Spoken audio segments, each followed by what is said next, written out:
नमस्कार, स्वागत है आपका। शुरुआत करते हैं बड़ी खबर के साथ। राज्य कर्मचारियों को मुख्यमंत्री धामी की तरफ से बड़ा तोहफा मिलने जा रहा है। राज्य कर्मचारियों को 4% महंगाई बढ़ाने का फैसला लिया गया है। सीएम धामी ने बढ़े हुए महंगाई भत्ते की पत्रावली को मंजूरी दे दी है और अब शनिवार को राज्य कर्मचारियों के लिए बढ़े हुए महंगाई भत्ते का आदेश जारी हो सकता है। सचिवालय संघ ने मुख्यमंत्री पुष्कर सिंह धामी का आभार भी जताया है।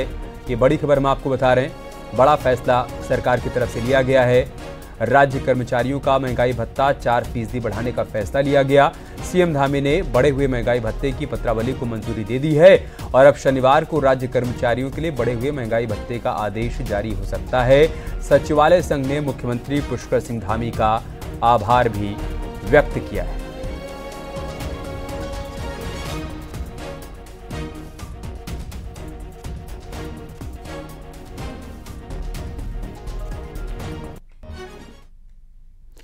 हल्द्वानी में मंगल पड़ाव से लेकर बस स्टेशन पर अब निजी अतिक्रमण हटाने का रास्ता भी साफ हो गया है। हाईकोर्ट ने शुक्रवार को डीएम नैनीताल को आदेश दिया है कि जो प्राइवेट अतिक्रमणकारी हैं उनको भी हटाने की कार्रवाई शुरू कर दी जाए। कोर्ट ने कहा है कि सभी को 1 हफ्ते का नोटिस दें और जवाब के बाद उनको हटाया जाए। अब तक जिला प्रशासन सरकारी अतिक्रमण पर कार्रवाई कर रहा था। वहीं कोर्ट ने डीएम नैनीताल को कहा है कि 7 दिनों के भीतर सभी मलबे को हटाया जाए।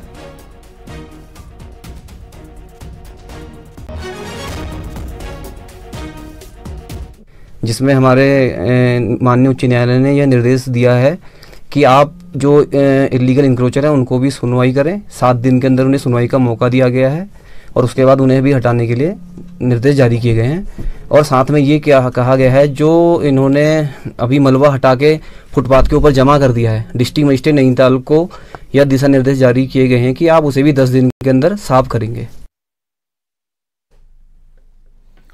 हल्द्वानी में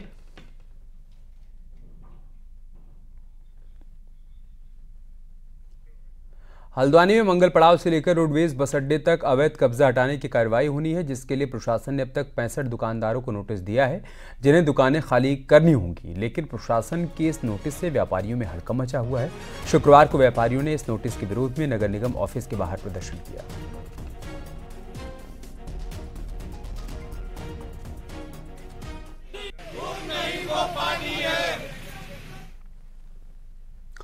पिथौरागढ़ की मुंसियारी में पंचाचूली की तलहटी में एक बार फिर से आग धधकने लगी है। बीते 4 दिनों से पंचाचूली की तलहटी में आग धधक रही है, लेकिन आग पर काबू नहीं पाया जा सका है। असल में सर्दियों के सीजन में ठंड से बचने के लिए दुर्लभ जानवर निचले इलाकों की ओर आने लगते हैं। ऐसे में शिकारी तलहटी में आग लगाकर इनका शिकार करते हैं। बीते दिनों भी पंचाचूली की तलहटी में आग लगी थी, लेकिन इस बार बहुत बड़े इलाके में आग फैल चुकी है, जिस कारण दुर्लभ वन्यजीवों पर खतरा गहरा गया है।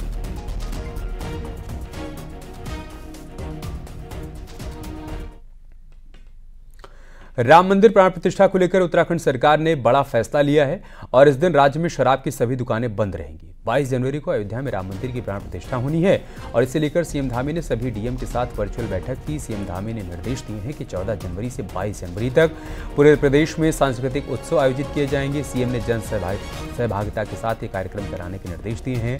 22 जनवरी को सभी प्रमुख मंदिरों और गुरुद्वारों में प्रसाद का वितरण किया जाएगा और 22 जनवरी को राज्य में ड्राई डे भी रहेगा, यानी कि शराब की बिक्री 22 जनवरी को नहीं होगी।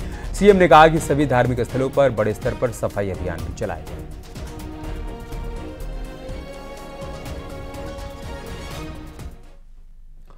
मुख्यमंत्री पुष्कर सिंह धामी ने आज धारी देवी और नागराजा देव की डोली शोभा यात्रा का शुभारंभ किया। सीएम आवास में देवडोलियों की पूजा अर्चना की गई और राज्यवासियों की सुख समृद्धि की कामना की गई। सीएम धामी ने कहा कि देवडोलियों की परंपरा देवभूमि उत्तराखंड की संस्कृति का अटूट हिस्सा रही है। ये हमारे लिए आस्था और विश्वास का प्रतीक भी है। सीएम ने कहा है कि आध्यात्मिक महत्व से परिपूर्ण ये परंपरागत हम सभी को ईश्वर से जोड़ने का अलौकिक माध्यम है। वहीं मुख्यमंत्री पुष्कर सिंह धामी ने प्रदेशवासियों को, विशेषकर पंजाबी समुदाय को लोहड़ी पर्व की बधाई दी।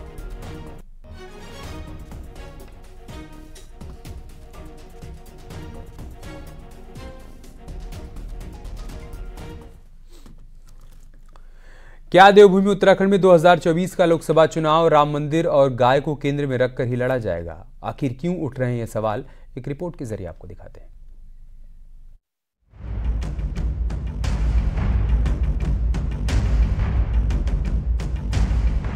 देवभूमि उत्तराखंड के शहरों की सड़कों पर घूम रही ये गाय रोजाना बड़ी दुर्घटनाओं की वजह बन रही है।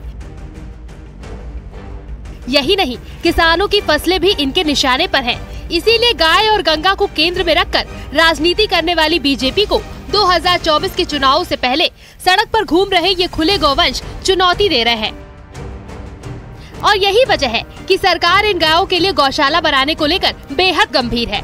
प्रदेश के हर नगर निगम, पालिका और पंचायत के स्तर पर सरकारी गौशालाएं बनाई जा रही हैं। लेकिन हमारी सरकार ने इसके लिए जो प्लानिंग करी है, बहुत अच्छी प्लानिंग है। केंद्र सरकार ने भी की है, हम लोगों ने भी की है। गौ माता है जिसे हम माँ मानते हैं, उसकी पूरी तरह से परवरिश करना, उसके जीवन को सुरक्षित रखना हमारा पहला कर्तव्य है। उस पर हमारी सरकारें काम कर रही हैं। दूसरी तरफ सरकारी अधिकारी भी सरकार की मंशा को जमीन पर उतारने में जुटे हुए हैं। लोकसभा चुनाव तक भले ही पक्की गौशालाएं न बन सके, लेकिन अस्थायी गौशालाओं का काम जोरों पर है।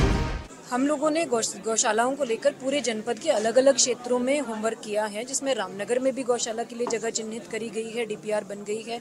हल्द्वानी नगर निगम के लिए हल्दू चौड़ क्षेत्र में भी गौशाला का चिन्हीकरण किया गया है। इसके अलावा भवाली की डीपीआर भी शासन को चली गई है। अलग अलग क्षेत्रों की डीपीआर पर होमवर्क चल रहा है।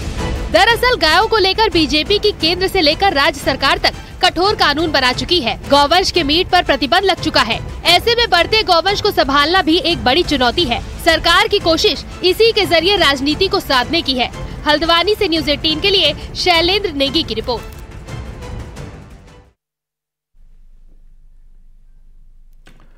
नैनीताल की ठंडी सड़क के ट्रीटमेंट का काम शुरू हो गया है। यहां हो रहे भू कटाव से कुमाऊं विश्वविद्यालय के केपी और गौरा देवी हॉस्टल के साथ पूरे इलाके को खतरा बना हुआ था। सिंचाई विभाग ने करीब 12 करोड़ के इस ट्रीटमेंट का काम शुरू कर दिया है। वहीं इसके साथ ही इस पहाड़ी में सौंदर्यीकरण का काम भी होना है। आपको बता दें कि नैनीताल की ठंडी सड़क में साल 2021 में भूस्खलन हुआ था, जिससे कुमाऊं विश्वविद्यालय परिसर का कुछ हिस्सा खतरे में आ गया था।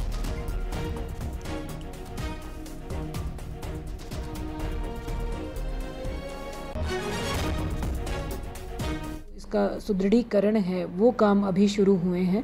भविष्य में इसको सौंदर्यीकरण करने, पर्यटन की दृष्टि से अन्य इसमें आकर्षक चीज़ें कराए जाने के लिए भी एक प्रपोजल वर्तमान में विचाराधीन है। वो जैसे ही सैंक्शन हो जाएगा उसके अनुसार स्ट्रेंथनिंग के काम के बाद उसको टेकअप किया जाएगा। हरिद्वार में दक्षिण काली पीठ मंदिर में इन दिनों विदेशी साधकों का जमावड़ा लगा हुआ है। विदेशी साधक निरंजनी अखाड़े के आचार्य महामंडलेश्वर स्वामी कैलाशानंद गिरी से दीक्षा लेने के लिए पहुंच रहे हैं। अमेरिका, रूस, जर्मनी, कनाडा, ऑस्ट्रेलिया, इजराइल जैसे देशों से 90 साधकों का दल हरिद्वार में यज्ञ अनुष्ठान में शामिल होकर हिंदू संस्कृति से जुड़ रहा है। इन साधकों ने कैलाशानंद गिरी से दीक्षा ली। स्वामी कैलाशानंद गिरी ने बताया कि विदेशी अनुयायी हिंदू पूजा पद्धति से प्रभावित होकर काली मंदिर पीठ से जुड़ रहे हैं। हर साल यहाँ पर विदेशियों की संख्या बढ़ रही है।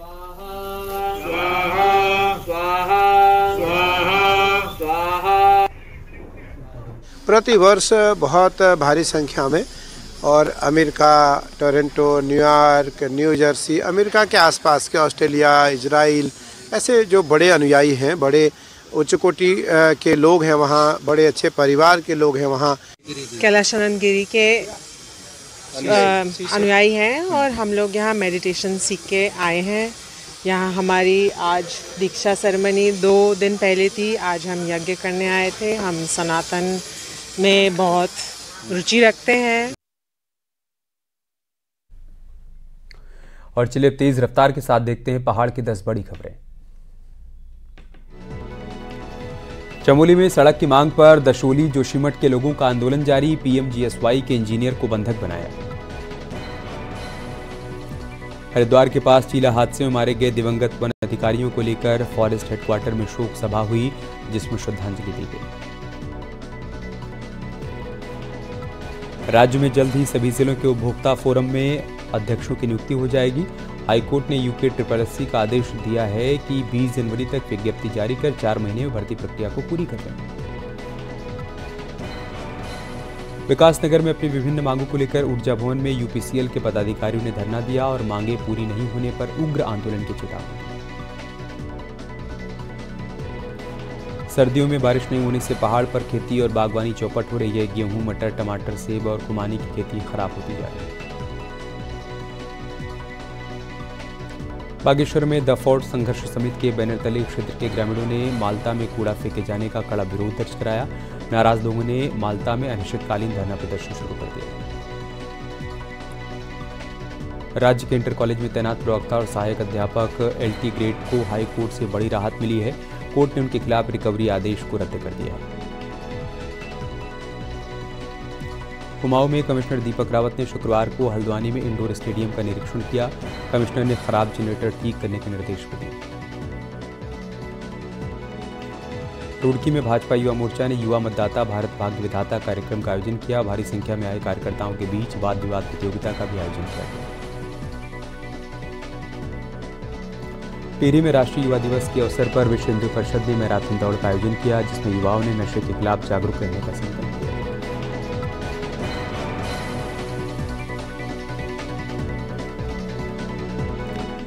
राष्ट्रीय युवा दिवस के मौके पर youth as job creators theme पर आयोजित कार्यक्रम में मुख्यमंत्री पुष्कर सिंह धामी ने युवाओं का उत्साह बढ़ाते हुए कहा कि सरकार का पूरा फोकस युवाओं पर है।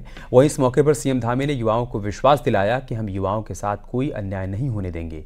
उन्होंने कहा कि किसी का तुष्टीकरण नहीं किया जाएगा, सिर्फ योग्यता के आधार पर चयन होगा। वहीं सीएम धामी ने यह भी कहा कि इन्वेस्टर समिट में हमने उन्हीं कंपनियों को प्राथमिकता दी है जो हमारे युवाओं को राज्य में ही नौकरी देंगी, क्योंकि यहाँ के युवाओं को बाहर ना जाना पड़े। हम इस नीति पर काम कर रहे हैं। उसके पीछे भी हमारा हेतु है कि हमारे युवा नौजवान, हमारे भाई बहन जो आज विभिन्न क्षेत्रों में आज पारंगत हो रहे हैं, अपना प्रशिक्षण ले रहे हैं, विभिन्न प्रकार की डिग्रियां ले रहे हैं, उनको डिग्रियां लेने के बाद, अपना प्रशिक्षण प्राप्त करने के बाद उनको राज्य से बाहर न जाना पड़े, अपने घरों से दूर न जाना पड़े, अपना माता पिता के पास रहकर ही उनको जो है यहाँ काम करने का अवसर मिले, रोजगार करने का अवसर मिले। और हमने उन्हीं निवेशकों को, उन्हीं उद्योग समूहों को प्राथमिकता देने का भी संकल्प किया है कि जो हमारे नौजवान युवाओं को सबसे ज्यादा रोजगार देने का काम करेंगे, सबसे ज्यादा रोजगार से जोड़ने का काम करेंगे। मैं आप सबको विश्वास दिलाता हूं कि हम आपके साथ किसी स्तर पर भी कोई अन्याय नहीं होने देंगे। हमारी नीति है सबका सशक्तिकरण होना चाहिए, किसी का तुष्टीकरण नहीं होना चाहिए। आज स्वामी विवेकानंद की जयंती है। स्वामी विवेकानंद का अल्मोड़ा से विशेष लगाव था। वो 3 बार अल्मोड़ा आए और जनसभा को संबोधित भी किया था। रिपोर्ट देखिए।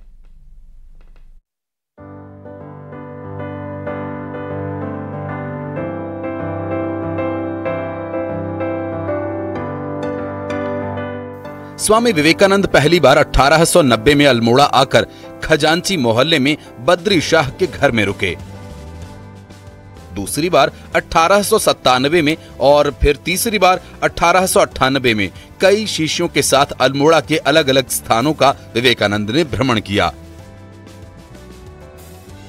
कसार देवी, स्याही देवी, बिनसर समेत 12 से ज्यादा जगहों पर स्वामी विवेकानंद रुके थे, जहां स्वामी विवेकानंद ने योग और ध्यान किया।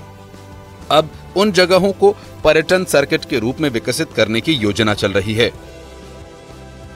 3 बार आए। पहले बार जब 90 में आए थे तो पहला रात काकरी घाट में थे। वहाँ जब ध्यान में बैठे थे अपने गुरु भाई के साथ, स्वामी अखंड जी के साथ, उनका एक अनुभव हुआ। समाधि में चले गए और मैक्रो को जो माइक्रो हो जाइए, पिंड और ब्रह्मांड, पिंड जिस चीज़ से तैरी है और ब्रह्मांड उसी से है। पूरा ब्रह्मांड पिंड में अर्थात आपके अंदर में है। स्वामी विवेकानंद को सांस्कृतिक नगरी अल्मोड़ा से बेहद लगाव था। अपने जीवन काल में उन्होंने 3 बार अल्मोड़ा की पैदल यात्रा की। यहाँ उन्होंने कई दिनों तक प्रवास किया और लोगों को आध्यात्म पर प्रवचन भी दिए। अल्मोड़ा प्रवास के दौरान स्वामी जी ने कई स्थानों पर कठिन तपस्या की। स्वामी विवेकानंद जी यहाँ पे 2 बार लाला बद्रीदास शाह के अतिथि के रूप में 1890 और 1897 में आए हैं। यहाँ कम से कम 2-2 दिन का उन्होंने प्रवास करा और चर्चित जो रघुनाथ मंदिर है यहाँ पर खड़े होकर उन्होंने अपने व्याख्यान भी दिए थे। स्वामी विवेकानंद के जन्म दिवस को युवा दिवस के रूप में मनाकर युवाओं को संदेश दिया जा रहा है। वहीं अगर कुमाऊं में विवेकानंद सर्किट बनता है तो उससे स्थानीय लोगों को बड़ा लाभ होगा और पर्यटकों के आने से स्थानीय लोगों को आसपास में ही रोजगार भी मिलेगा। न्यूज 18 के लिए अल्मोड़ा से किशन जोशी की रिपोर्ट। उत्तराखंड का 5वां धाम सैन्य धाम बनने में अभी कुछ और इंतजार करना पड़ सकता है। एक्सटेंशन के बावजूद तय समय पर यहां काम हो नहीं पाया है। चुनाव से पहले बीजेपी इसका सियासी फायदा लेने से चूक सकती है।